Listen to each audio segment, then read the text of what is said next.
C'est le soulagement que l'on lit sur ces visages à l'aéroport parisien de Roissy-Charles de Gaulle. Après des jours d'incertitude aux Émirats arabes unis et dans d'autres pays du Golfe touchés par le conflit en Iran, les premières retrouvailles avec leurs proches de Français pris au piège par le déclenchement de la guerre ont enfin eu lieu.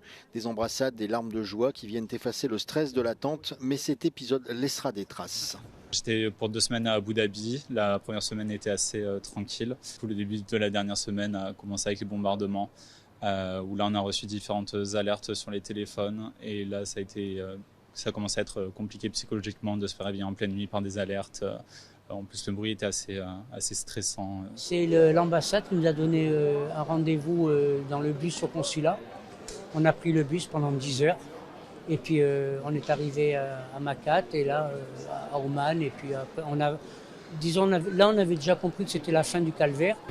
Ces vols affrétés par le gouvernement français en provenance d'Oman ont pu atterrir au cours du week-end. Entre 4 000 et 5 000 personnes ont pu profiter du dispositif, mais il en reste encore beaucoup à rapatrier.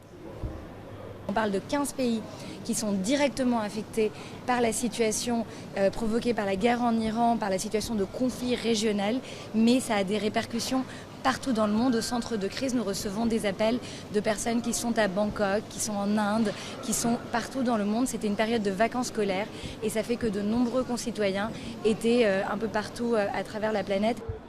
On estime qu'environ 5 000 personnes sont encore sur liste d'attente espérant un siège pour les prochains jours. Avec plus de 400 000 Français résidant ou de passage dans la région, les autorités appellent à la patience.